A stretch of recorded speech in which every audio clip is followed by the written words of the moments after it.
ایک روزہ رمضان کا کبھی سوچا رمضان کا مطلب کیا ہے؟ رمضان کو رمضان کیوں کہتے ہیں؟ اللہ نے 11 مہینوں کے نام عربوں سے رکھوائے اور روزے کے مہینے کا نام خود رکھا قرآن میں، شہر رمضان الذی انزل فیہ القرآن۔ محرم، صفر، ربیع الاول، ربیع الثانی، جمادی الاولی، جمادی الثانی، رجب، شعبان، شوال، قاعدہ، ذوالحج، یہ عربوں نے نام رکھا اور رمضان پہلے سے رکھا جا چکا تھا، عربوں سے رکھوایا۔ رمضان کے لفظ اور روزے میں کیا جوڑ ہے؟ رمضان کہتے ہیں جل جانا، جل جانا، جل جانا۔ تو اس کو روزے کے ساتھ کیا مناسبت ہے کہ جب کوئی مرد عورت روزہ رکھتا ہے یا رکھتی ہے تو پچھلے 330 دن کے گناہ، آج روزہ رکھا، پٹی تیار ہو گئی، گناہ ڈال کے جلاؤ، دوسرے دن اور گناہ جلاؤ، تیسرے دن اور گناہ، چوتھے دن اور، 30ویں دن سارے گناہوں کو اللہ تعالیٰ جلا کے، راکھ کر کے، ایمان والے مرد عورت کو پاک کر کے، صاف کر کے، آخری رات کہتا ہے جاؤ بخشے بخشائے چلے جاؤ، جاؤ بخشے بخشائے چلے جاؤ۔ تو میرا نبی تو 2 کھجور پہ روزہ رکھتے تھے۔ اور ایک بڑا خوبصورت واقعہ ہے رمضان کا، کہیں سے بکرے کی سری پکی ہوئی آ گئی تو اب بڑے شوق سے کھا رہے تھے، اور ساتھ ارباز بن ساریہ بھی تھے، حضرت علی بھی تھے اور حضرت مقداد بھی تھے، 3-4 آدمی سری کھا رہے تھے۔ بلال رضی اللہ تعالیٰ عنہ آئے کہ یا رسول اللہ سحری کا ٹائم ختم ہو گیا ہے، میں اذان دینے جا رہا ہوں، آپ کھانا پینا بند فرما دیں۔ اب میں کہا ٹھیک ہے، وہ باہر چلے گئے، اذان دینے لگے، پھر خیال آیا میں دیکھ لوں کہ آپ نے کھانا چھوڑا کہ نہیں چھوڑا، واپس آئے تو آپ کھا رہے تھے۔ میں کہا یا رسول اللہ واللہ لقد اصبحت، اللہ کی قسم صبح ہو گئی۔ آپ نے ہاتھ پیچھے کر لیا، کہا ارے بلال نہیں ہوئی تھی، نہیں ہوئی تھی، تیرے قسم کھانے پر اللہ نے پہلے نکال دیا اس کو کہ تیری قسم جھوٹی نہ پڑے۔ حضرت علی نے فرمایا اگر بلال قسم نہ اٹھاتے تو جب تک میرے نبی کھاتے رہتے اللہ صبح کو پیچھے ہٹاتے جاتے۔ دیگ پک رہی تھی، ابو عبیدہ رضی اللہ تعالیٰ عنہ بن جراح وہ دیگ پکا رہے تھے، بکرا۔ آپ نے کہا ابو عبید یہ مجھے بکرے کی دستی پکڑانا، اگلے بازو، آپ کو اگلے بازو کا گوشت پسند تھا، گردن کا گوشت پسند تھا، یہ کمر کے پٹھ کا گوشت آپ کو پسند تھا، دودھ پسند تھا، برنی کھجور پسند تھی، عجوا کھجور پسند تھی، تازہ روٹی پسند تھی۔ آپ یا تازہ کھاتے تھے یا فاقہ، توڑی طرح نہیں 8 دن پکا کے فریڈ ٹھوک دے ہو تو کٹ کے گرم کیتی رکھو تو کھاتی رکھو، یا آپ تازہ کھاتے تھے یا فاقہ فرماتے تھے۔ ایک دفعہ فتح مکہ پر ام ہانی کے گھر آپ نے باسی روٹی کھائی، ورنہ آپ نے ہمیشہ تازہ یا فاقہ، یا تازہ یا فاقہ، کبھی جس کھانے پہ رات گزر جاتی اسے نہیں کھاتے تھے۔ تسی ماشاءاللہ 8 راتاں جو کھدی جاندے۔ ہاں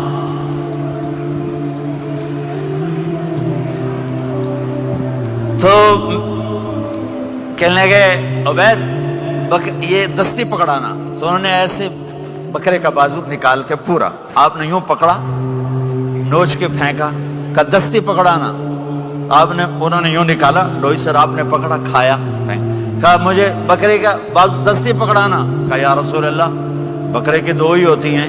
آپ نے کہا تیرا بھلا ہو جائے، اگر تو میرے کہنے پہ ڈوئی ڈال دیتا، جب تک میں کہتے رہتا اللہ مجھے نکال کے کھلاتا رہتا، اللہ مجھے نکال کے کھلاتا رہتا۔ اللہ نے رمضان بھیجا ہوا ہے، رمضان آ رہا ہے، اللہ کی رحمتوں کا جنت کے دروازے کھل گئے، جہنم کے دروازے بند ہو گئے، ایک دوسرے کو معاف کر دو، روزے کی حفاظت کرو۔ آپ بہت سے بہن بھائی آئے بیٹھے ہو، لڑے ہوئے ہوگے، ناراض ہوگے، میاں بیوی لڑے ہوئے ہوں گے، بھائی بہنیں لڑی ہوں گی۔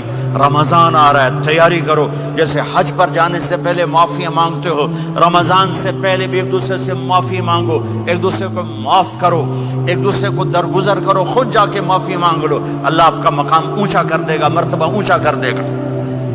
آخری رات اللہ تعالیٰ فرماتے ہیں جاؤ تمہارے رات کی قیام اور دن کے روزے کے بدلے تمہیں سب کو معاف کر دیا، مانگو۔ اور ایک رات اللہ نے شب قدر بنائی، جو 1000 راتوں کے برابر کر دی. وہ آج آپ کی تو راتیں بڑی چھوٹی ہیں, 5 راتیں جاگ لو 3 گھنٹے دی بھی نہیں رات ہوندی, تو 5 راتیں جاگ لو 21 23 25 27 29, ان میں سے ایک رات ضرور شب قدر ہوگی. ایک رات کا جاگنا 80 سال کی عبادت سے بڑھیا ہو جائے گا. صرف ایک رات کا جاگنا, ایک رات کا جاگنا. ایک شرط ہے, دل میں بغض نہ ہو, نفرت نہ ہو, حقارت نہ ہو, کسی مسلمان کو حقیر نہ جانو, بلکہ کسی انسان کو حقیر نہ جانو, تو آپ کی بندگی اللہ کی بارگاہ میں پہنچ کر آپ کے مقام کو اونچا کر دیں گی. تو عبادات میں ایک نماز ہے, پھر ایک روزہ ہے, پھر زکوٰۃ اور حج مالدار لوگوں کا فریضہ ہے, غریبوں کا نہیں ہے, متوسط طبقے کا نہیں ہے. تو عبادات کا جو نصاب ہے بڑا مختصر ہے. 5 نمازوں پہ کتنا وقت لگتا ہے؟ روزے سال کے بعد آتے ہیں, گنجائش ہے بیمار و بعد میں رکھ لو, مریض. سب سے پہلے یہ سمجھ لیں کہ حضور نے فرمایا نماز میری آنکھوں کی ٹھنڈک ہے. یعنی ہم چونکہ کچھ باتیں بہت زیادہ سنتے ہیں تو اس کا ذائقہ نہیں محسوس کرتے. کبھی حدیث کے لفظوں پر غور کریں. فرمایا نماز میری آنکھوں کی ٹھنڈک ہے. یعنی کہتے ہیں نا آنکھیں ٹھنڈی ہو گئیں, تو حضور فرماتے ہیں جب تو سجدہ کرتا ہے نا میرے امتی, جب تو نماز پڑھتا ہے, رکوع قیام سجود کرتا ہے, تو تیرے نبی کی آنکھیں ٹھنڈی ہوتی. یہ کتنا بڑا رضا والا کام ہے نبی پاک صلی اللہ علیہ وسلم کی نماز پڑھنا. اور حضور کا اپنا نماز کے ساتھ رشتہ یہ تھا کہ سورج گرہن ہوا تو حضور نے نماز کی نیت باندھ لی, چاند گرہن ہوا تو نماز پڑھنے لگے, تیز بارشیں طوفان کی صورت میں آئیں تو نماز پڑھی, بارش نہیں ہوتی تو نماز پڑھی. حتیٰ کہ جنگوں کے موقع پر بھی میرے نبی پاک نماز کی کثرت فرماتے تھے. ہر موقع پر نماز کی طرف توجہ. نماز حضور کی چاہت ہے, آنکھوں کی ٹھنڈک ہے. وہ کس طرح کا امتی ہے جو یہ نہ چاہے گا کہ میرے نبی کی آنکھیں ٹھنڈی ہوں. آپ نماز پڑھیں, نماز میں آپ مسلمان کوئی لاوارث ہے کہ ٹینشن لے. رب رسول کے ماننے والے بھی پریشان ہوا کرتے ہیں. وہ ہم اس رب کے ماننے والے ہیں جو کہتا ہے کہ تم حد میں نہ پریشان ہونا کہ سویرے ملے گا تو شام کو نہیں ملے گا معاذ اللہ, اور شام کو تمہیں دیکھا جائے گا تو صبح نہ دیکھا جائے گا. تم اس کریم کے ماننے والے ہو جسے نہ اونگ آتی ہے نہ نیند آتی ہے.